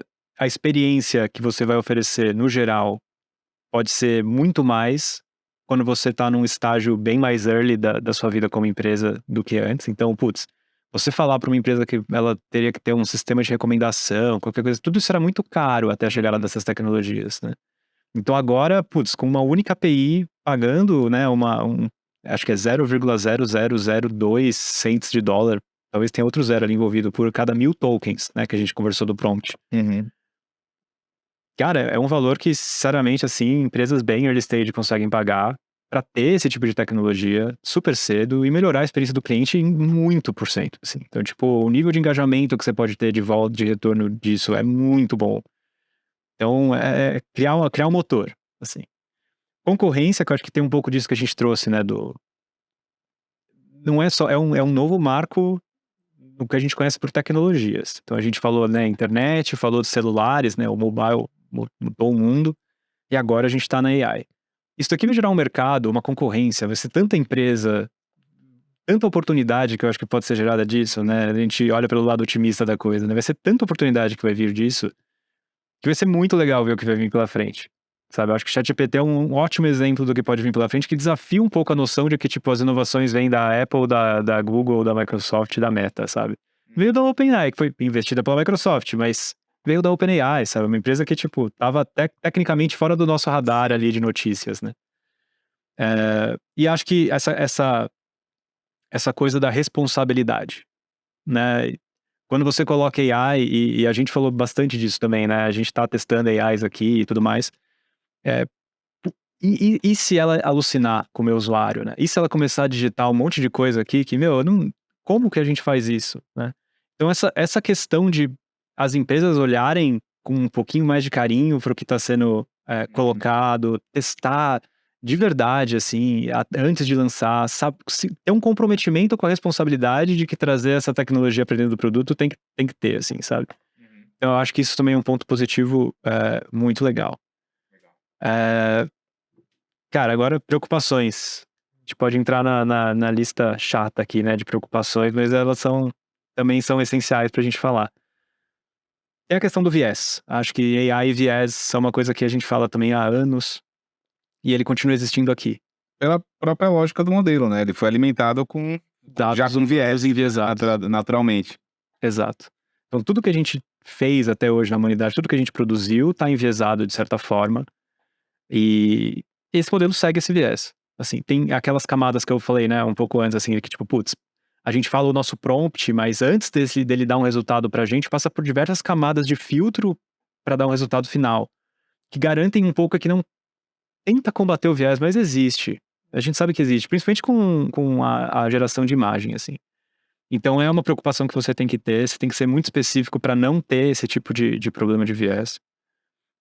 Proteção dos dados. Então, assim, saiu inclusive uma notícia faz pouco tempo atrás, né, da Samsung, né, que teve um pessoal da Samsung que, putz, pegaram eles vazando informação pro ChatGPT, informação confidencial do Samsung. Fonte, né? Assim, vai acontecer, né, e eu acho que aí entra também um ponto de vista super interessante, né, a gente já tá usando a Copilot, por exemplo, o GitHub Copilot, né, dentro dos nossos editores de código. Tipo, o que a Microsoft, o que o GitHub tá fazendo com essas informações que eles estão compilando de padrões de código, a gente também não sabe. Sim. Né?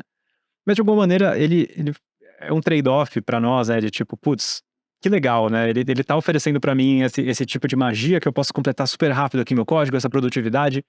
Mas eu tenho uma higiene do meu código boa o suficiente que eu não tô revelando um dado potencialmente perigoso pra uma tecnologia que tá dentro do meu editor, vendo o que eu tô fazendo, vendo o que eu tô digitando. Então, higiene de código que eu tô falando putz, tem um token de API aqui no meio do meu código? Tem uma senha de algum serviço que eu uso ali no meio do meu código? Ou isso está de fato seguro em algum, né, secret manager que hoje em dia existe e tudo mais? Então, proteção de dados é algo que a gente vai começar a falar mais. Não só nesse ponto de vista que eu tô falando, mas também, o que acontece se... Cambridge Analytica. O que acontece se pegarem e treinarem essas AIs com esse nível de informação que a gente tinha do passado, sabe? Uhum. Então, acho que tem padrões ali que acho que vão surgir. Enfim, precisa ficar de olho. Transparência é o outro ponto que acho que tá pegando bastante, né? Elas não geram de onde veio a informação, né? Então, o Copilot, acho que o GitHub Copilot foi o primeiro que surgiu com esse tipo de problema, né? Um monte de pessoas desenvolvedoras entrando em contato com o GitHub e falando, eu não quero que meu código participe disso, vocês não estão autorizados a fazer isso. Tem processo, ainda estão sendo processados por isso. Não só sobre que tipo de informação está sendo utilizada, mas qual é a lógica do modelo para entregar uma determinada informação de retorno, né? Exato. Essa é a lógica um princípio de transparência, né? Precisa estar claro para a pessoa usuária o que está acontecendo dentro desse modelo para entregar uma determinada informação. Exato. E isso é um problema da tecnologia, né? A tecnologia de machine learning que a gente está usando para treinar esses LLMs, né? Esses Large Language Models, não nos dá isso hoje. Então tem todo agora um novo campo de pesquisa, já há bastante tempo, inclusive, já para tentar trazer essa transparência de como que essas AIs conseguiram chegar nesse tipo de resultado.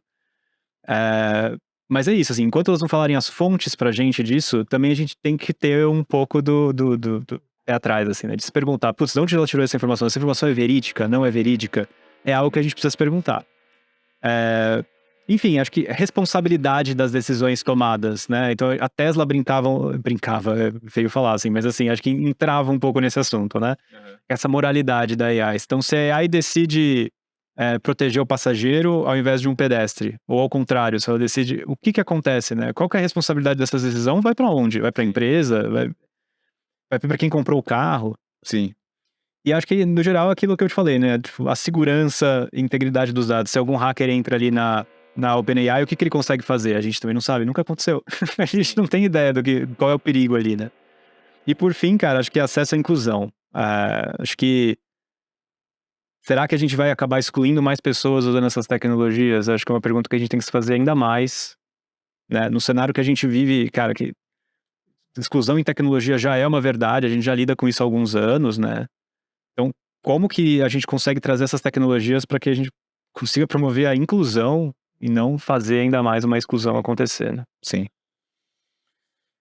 Muito bem, muito bem. Ó, a gente está chegando no final aqui da conversa. Eu queria que vocês mandassem mais perguntas. A gente vai ter mais uns 10, 15 minutinhos aqui para responder. Vi que tiveram alguns comentários legais também, vou ler os comentários. A Amanda Machado disse: eu uso todos os dias e está transformando a minha forma de trabalhar. fico pensando na ação das IAs no nosso dia a dia, resolvendo problemas pessoais como um assistente pessoal. O Thiago Fernandes Rosa diz: vi um Reels onde um rapaz pediu para o ChatGPT criar uma história infantil e, baseado na história, usou o Midjourney para criar todas as ilustrações do livro. Isso abre campo para quem tem ideias, mas não tem habilidade. Isso é muito legal também, né? Perfis mais criativos, mas que não conseguiu eventualmente entrar num campo criativo mais técnico, de repente conseguem fazer isso, né? É muito legal. Creator economy, né? Exato. Total. A Maria Eduarda Lira diz: vocês viram que teve um caso recente de uso de AI para simular a voz da filha simulando um sequestro? Você viu isso? Vi. Que assustador. Tipo, usando um Murphy.ai. Exato. Clonaram a voz da filha e, também usaram outro tipo de ataque, que é o trocar o Caller ID. Então era o celular da filha com a voz da filha ligando pra mãe. Foi aqui? Isso não? Não, foi lá nos Estados Unidos. Uau. Caramba. Ela diz: infelizmente, muita gente usa a tecnologia para o mal. Amanda Machado: considerando que a produtividade será consideravelmente aumentada, acho que o surgimento da inteligência artificial também abre espaço para discussão sobre a redução da jornada de trabalho. Isso aqui é uma coisa interessante, né? Muito. A gente pode fazer um episódio depois só sobre isso. Dá pra falar de um episódio sobre isso, com certeza. Com certeza. Não só sobre... porque são várias outras coisas que abre, né? Abre discussão sobre, por exemplo, renda básica universal, né? Eu acho que vai esquentar muito ao longo dos próximos anos. Ao mesmo tempo, eu tava ouvindo um podcast do Mamilo sobre esse tema também, tem uns 2, 3 meses. E aí a Juliana, que eu acho que é a host do podcast, ela fala: a gente sempre fala dessa coisa de vir a tecnologia, isso vai livrar o nosso tempo, mas todas as vezes que veio uma tecnologia eu passei a trabalhar mais. Eu não consegui salvar tempo.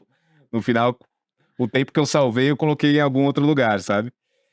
Então, mas eu acho que é uma discussão relevante aqui sobre redução da jornada de trabalho. Pessoal, vão mandando suas dúvidas, tem poucas dúvidas aqui.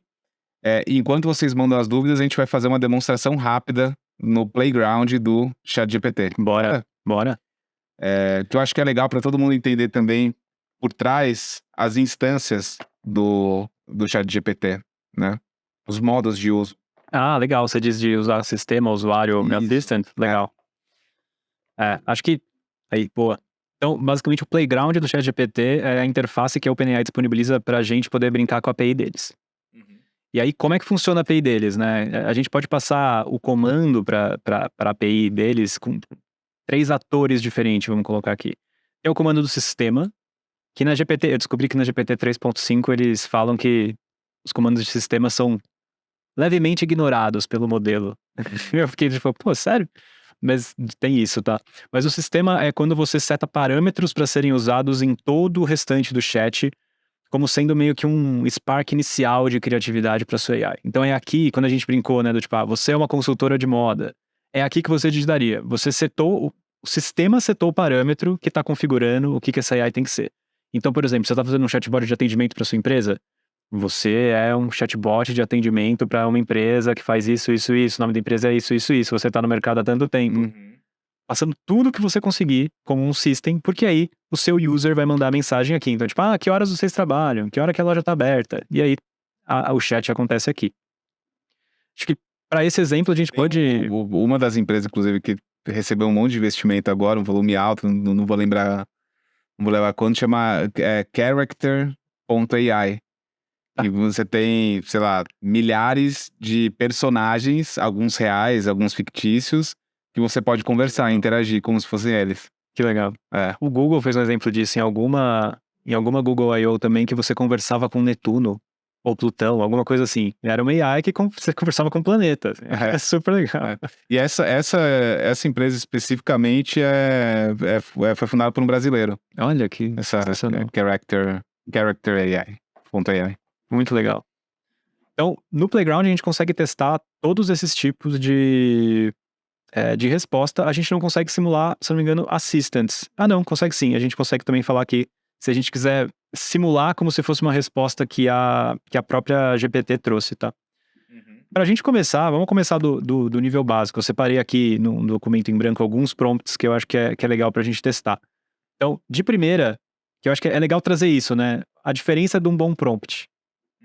Então, se a gente pedir para ela aqui só listar 3 ideias de negócio, ela vai listar.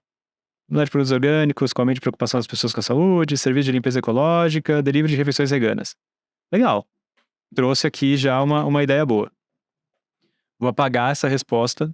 Então, vocês viram que ela fez exatamente isso. Listou 3 ideias de negócios. Eu não especifiquei nada, né?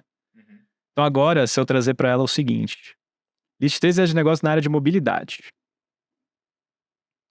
Aqui. Agora ela já tá um pouco mais de acordo. Exato, já foi afunilando. Então, assim, se você já tava com problema de ter ideia, agora você já tem um mega parceiro aqui para um brainstorm, né? Quando você é muito específico, então deixa eu trazer só esse prompt para aqui pro Playground. Então, por exemplo, você é uma pessoa formada em engenharia, especializada em gestão de produtos digitais e design. Seu propósito é materializar ideias de novos negócios que beneficiem as pessoas no contexto urbano. Considere os principais problemas de trânsito na cidade de São Paulo e as principais críticas sobre engenharia de trânsito na capital. Descreva um modelo de negócio inovador que contribua para reduzir o problema no trânsito, resolvendo problemas práticos de maneira escalável e sistêmica para impactar de maneira relevante a mobilidade urbana no longo prazo. Defina qual seria o melhor roadmap, pesquisas e protótipos a serem desenvolvidos. Isso é um prompt de qualidade. E aí, quando a gente envia, como é de se esperar, ela faz aqui a introdução do seu modelo de negócio inovador, começa a falar, pô, para isso seria necessário não sei o que, roadmap para implementação do modelo, pô, pesquisa de mercado, desenvolvimento da plataforma, e aqui a gente atingiu o limite a gente tem que mandar aqui um continue para ela, e ela continua. Ela tem um limite do que ela consegue responder, né, de caracteres aqui, de tokens, na verdade. Mas enfim, é muito legal que ela consiga trazer pra gente uma resposta tão bem formatada que a gente pode usar, fazer documentos, editar e tudo mais. Com base num prompt que a gente também tem que saber como perguntar. Que legal. Eu vi um caso que também deu uma viralizada de não aqui, mas nos Estados Unidos, ele tá construindo em tempo real uma empresa que basicamente ele vai fazendo prompts e vai executando as coisas que que o ChatGPT fala para ele. Então assim, ó, começou assim, eu quero que você crie e lidere uma empresa, eu vou executar as coisas que você me falar. Considera que você tem $100 no caso lá. Vamos começar a criar algumas ideias de negócio. Aí foram criando e tal.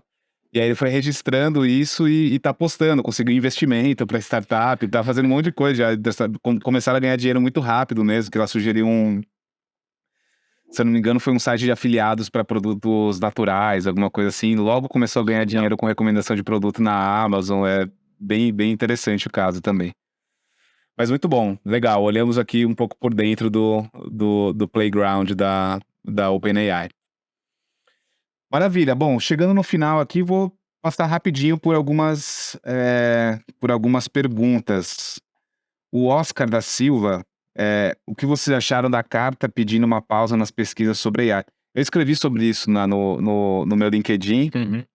E eu acho que assim, no final, preocupações em geral sobre avanço da tecnologia e da inteligência artificial, elas são muito genuínas.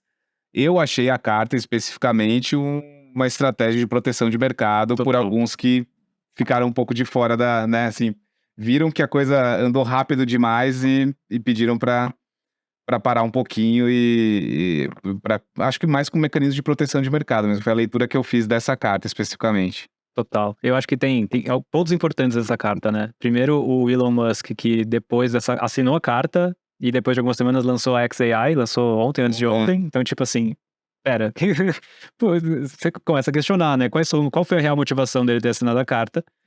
E acho que também que essa carta pode ter um grande potencial de ser um efeito Streisand, né? Então, tipo, o fato de você querer inibir algo, você também acaba fazendo essa coisa crescer.